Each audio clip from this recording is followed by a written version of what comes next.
Hello everyone. So I welcome you all on new episode of Income Tax Series. So आज हम बात करने वाले हैं residential status of an individual. So my dear sir, किसी भी पर्सन का जो टैक्स इंसिडेंस बनता है वो उसके रेजिडेंशियल स्टेटस के ऊपर ही बनता है. ठीक है. अगर आप सबसे पहले उसके रेजिडेंशियल स्टेटस को चेक करते हैं तो ही हम ये डिसाइड कर पाते हैं कि उसके ऊपर टैक्स लगना चाहिए या नहीं लगना चाहिए. क्वेश्चन ये आता है कि अगर वो पर्सन इंडिया में रहता ही नहीं है तो आप इंडिया में टैक्स कैसे लगा सकते हो, और अगर वो पर्सन इंडिया में रहता है तो आप उसके ऊपर टैक्स क्यों नहीं लगा सकते हो. तो ये बहुत सारी चीजें हैं, इन चीजों को समझना बहुत जरूरी है. तो आज हम इसी टॉपिक के ऊपर बात करने वाले हैं कि किसी भी पर्सन का जो टैक्स इंसिडेंस है वो उसके रेजिडेंशियल स्टेटस के ऊपर डिपेंड करता है, और इसके लिए इनकम टैक्स प्रोविजंस हैं जिनके हिसाब से हम लोग ये डिसाइड कर सकते हैं कि वो पर्सन रेजिडेंट है या नॉन रेजिडेंट है, या फिर ऑर्डिनरी रेजिडेंट है, या फिर रेजिडेंट है बट नॉट ऑर्डिनरी रेजिडेंट है. तो ये सारी की सारी चीजें जो है हम लोग आज इस वीडियो में कवर करने वाले हैं. तो ऐसा भी पॉसिबल है कि कोई पर्सन इस साल में रेजिडेंट है और नेक्स्ट ईयर में वो नॉन रेजिडेंट है. It might be possible that वो पहले जो रेजिडेंट था वो इस ईयर में नॉन रेजिडेंट है लेकिन नेक्स्ट ईयर में वो रेजिडेंट बन जाएगा. तो ये टाइम के साथ हमें हर जो असेसमेंट हो रहा होता है उसमें हम ये डिसाइड करना पड़ता है, या उसका पर्सन का period of stay in India check करना पड़ता है कि सर क्या उसका जो स्टेटस है वो रेजिडेंट है कि नहीं है. तो इसके लिए कुछ ऐसी कंडीशंस हैं जिसके हिसाब से हम लोग ये डिसाइड करते हैं कि पर्सन रेजिडेंट है या नहीं है. पहली कंडीशन ये आती है कि अगर कि वो पर्सन इंडिया में 182 डेज और मोर अगर वो इंडिया में स्टे करता है तो वो पर्सन रेजिडेंट ही कहलाएगा. सेकंड इसकी कंडीशन है कि वो पर्सन प्रीवियस ईयर में 60 डेज और 365 डेज इन 4 प्रीवियस ईयर, अगर ये दोनों, क्योंकि जो सेकंड वाली कंडीशन है उसमें 2 पॉइंट निकल के आते हैं. प्रीवियस ईयर में 60 डेज रहना चाहिए और 4 प्रीवियस ईयर में वो 365 डेज जो है रहना चाहिए. मतलब प्रीवियस ईयर मतलब जहां से आप जो है उसका असेसमेंट ईयर स्टार्ट होता है वहीं से अपने काउंट करना स्टार्ट करना है. बैक कैलकुलेशन हमने स्टार्ट करनी है कि भी जैसे हम लोग अभी 1 अप्रैल 2021 से लेके 31 मार्च 2022 तक का प्रीवियस ईयर हम काउंट कर रहे हैं. तो हमारा प्रीवियस ईयर क्या हुआ, 1 अप्रैल 2021 से लेके 31 मार्च 2022 हुआ. ठीक है. तो हमने यहीं से पहला ईयर काउंट करना है, उसके बाद सेकंड ईयर. तो हम बैक कैलकुलेशन में चलते जाएंगे. हम ये देखना है कि पिछले 4 सालों में वो 365 डेज टोटल मिला के रहा है कि नहीं है. इट डज नॉट मैटर कि वो कंटिन्यूस स्टे रहा हो या फिर वो थोड़े थोड़े दिन करके रहा है, इससे कोई मतलब नहीं होता है. जो इनकम टैक्स का प्रोविजन ये कहता है कि सर आपको 365 डेज कभी भी हो सकता है, या 365 डेज एक ही साल में कह लो आप उसको. तो अगर वो दोनों कंडीशन में से कोई भी कंडीशन सेटिस्फाई करता है तो वो पर्सन जो है रेजिडेंट की कैटेगरी में आता है. That person is said to be in resident which satisfy any one of the condition. पहली कंडीशन मैंने आपको बताई कि वो प्रीवियस ईयर में 182 दिन या उससे ज्यादा. दूसरी कंडीशन क्या बताई मैंने आपको, प्रीवियस ईयर में 60 दिन रहा हो और पिछले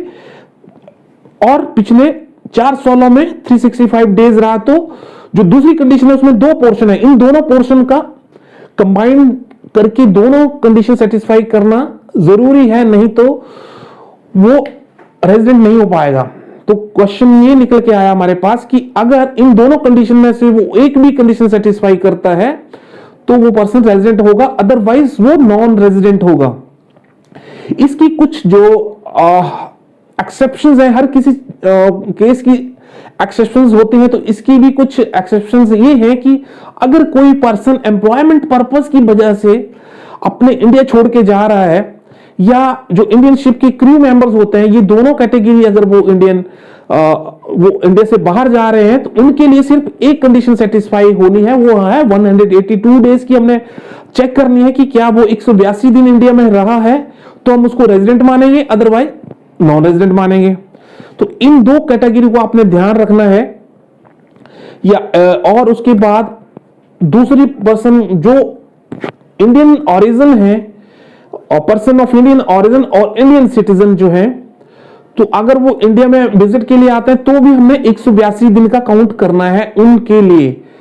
तो ये दोनों चीजों को आप नोट कर लीजिए कि कोई भी पर्सन अगर वो एम्प्लॉयमेंट पर्पस की वजह से, इट डज नॉट मैटर कि वो जॉब करने के लिए जा रहा है कि वो अपना बिजनेस करने के लिए जा रहा है, लेकिन अगर वो जा रहा है एम्प्लॉयमेंट पर्पस की वजह से, या इंडियन शिप्स का क्रू मेंबर्स हैं, वो भी इंडियन शिप्स के जो क्रू मेंबर्स होते हैं जहाज लेके बाहर तो जाएंगे ही ना, तो उसके बाद जो है पर्सन इंडियन सिटीजन और पर्सन ऑफ इंडियन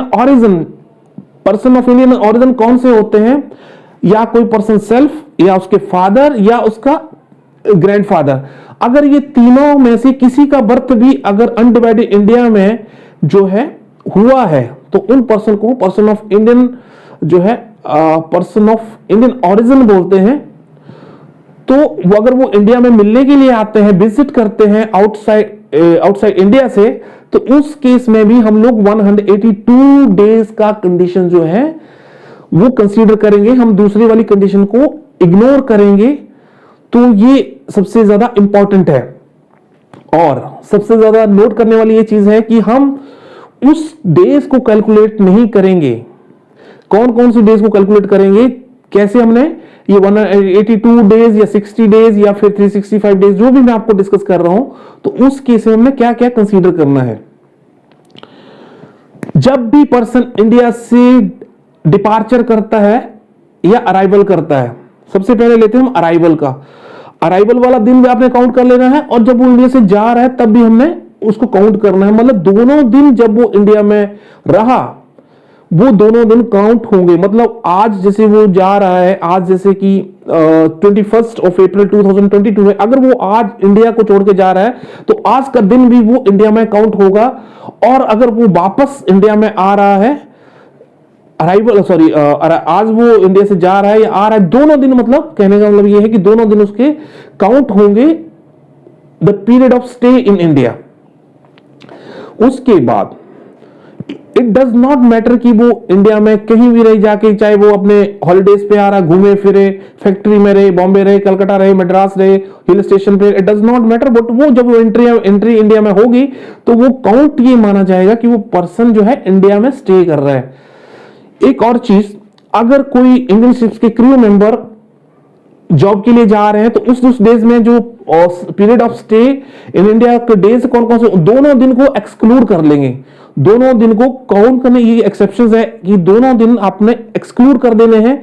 जब वो पर्सन इंडिया से गया शिप्स को लेके और जब वो इंडिया में आया तो दोनों दिन को आपने काउंट नहीं करना है। जबकि दूसरे केस में मैंने आपको बताया कि पर्सन जब भी वो इंडिया में आया या इंडिया से गया तो दोनों दिन आपने इंक्लूड करना है। तो ये थोड़ा सा डिफरेंस है, आपको ये चीज को नोटिस करना है। और बेसिक कंडीशन तो हमने समझ ली कि भैया बेसिक कंडीशन हमें, एक बार मैं दोबारा रिपीट कर रहा हूं कि अगर पर्सन प्रीवियस ईयर में 182 डेज अगर एक कंडीशन सेटिस्फाई कर ली उसने तो वो रेजिडेंट हो गया। लेट्स से कि उसने 182 दिन वाली कंडीशन सेटिस्फाई नहीं करी, तो दूसरी कंडीशन कौन सी मैंने आपको बताई, दूसरी कंडीशन मैंने आपको ये बताई कि वो 60 डेज प्रीवियस ईयर में रहा हो और प्रीवियस 4 ईयर में 365 दिन वो इंडिया में रहा, तो दूसरी कंडीशन उसने सेटिस्फाई कर ली तो वो रेजिडेंट हो गया। चलो बेसिक कंडीशन उसकी सेटिस्फाई हो गई, लेकिन इसके बाद दो एडिशनल कंडीशंस क्या हैं।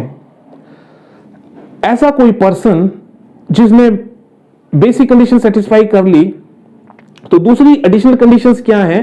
पहली कंडीशन ये आती है कि भाई वो पिछले 10 सालों में से 2 साल में रेजिडेंट रहना चाहिए। पिछले 10 सालों में से 2 साल उसका स्टेटस जो है रेजिडेंट होना चाहिए। और दूसरी एडिशनल कंडीशन क्या है, पिछले 7 सालों में वो 730 दिन जो है इंडिया में रहना चाहिए, तो उस पर्सन को हम क्या बोलेंगे, रेजिडेंट एंड ऑर्डिनरी रेजिडेंट। अगर वो दो एडिशनल कंडीशन सेटिस्फाई नहीं करता है तो उसको क्या बोले हैं, वो not ordinary resident. Again I am repeating, बहुत इंपॉर्टेंट है, समझना बहुत जरूरी है, क्योंकि अगर आप इसको नहीं समझेंगे तो आप उसका टेक्स्ट का जो इंसिडेंस है वो नहीं निकाल पाएंगे, क्योंकि दोनों का तीनों का जब भी आप जो है ये चीजें आप स्टेटस नहीं अगर निकाल पाएंगे तो उसकी जो कैलकुलेशंस है आप टैक्स की वो नहीं कर पाएंगे, क्योंकि एज के साथ में रेजिडेंट स्टेटस के साथ में ये सारी की सारी चीजें चेंज हो। जैसे हमारे इंडिया में 60 ईयर से पहले जो टैक्स स्लैब है वो लग है, 60 ईयर से 80 तक के स्लैब लग हैं, 80 ईयर से अब अगर पर्सन कोई अलाइव है तो उस केस में जो इसके स्लैब्स हैं वो लग हैं।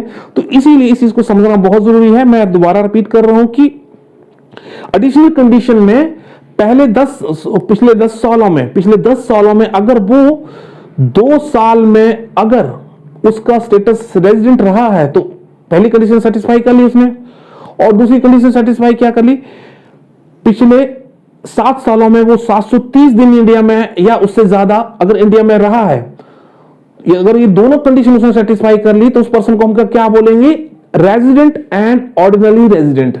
लेकिन अगर ये दोनों कंडीशन सेटिस्फाई नहीं करता है तो हम उसको क्या बोलेंगे, उसने बेसिक कंडीशन तो सेटिस्फाई कर ली है, लेकिन अगर ये वाली कंडीशन जो है दोनों एडिशनल कंडीशन सेटिस्फाई नहीं करी है तो हम उसको क्या बोलेंगे, resident but not ordinary resident.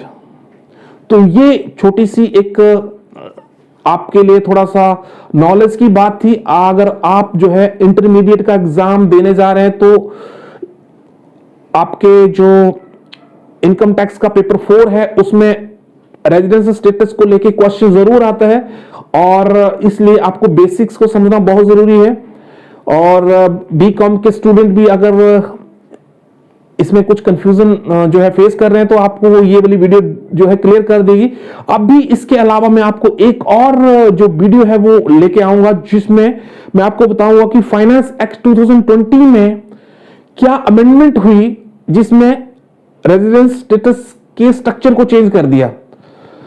आप अगर इस वीडियो को जो है, क्योंकि अगर मैं दोनों चीजें अगर कवर कर देता हूं इसमें तो बहुत लंबा हो जाएगा, तो इसके लिए आपको क्या है, आपको लिए वेट करना होगा कि आपको मेरी दूसरी अमेंडमेंट वाली वीडियो दो, फाइनेंस एक्ट 2020 में जो अमेंडमेंट हुई है रेजिडेंस स्टेटस को लेके, उस केस में हम लोग उसमें डिस्कस करेंगे। सो आई होप कि आपने थोड़ा सा समझ लिया है। अगर कोई भी डाउट हो तो प्लीज कमेंट कर देना, मैं जरूर रिप्लाई करूंगा और मुझे अच्छा लगेगा कि आपने कुछ मुझसे पूछा है, और आई होप कि मैं आपके जो क्वेश्चंस हैं उनका रिप्लाई जरूर कर पाऊंगा। So thank you so much and let's meet in other video sessions.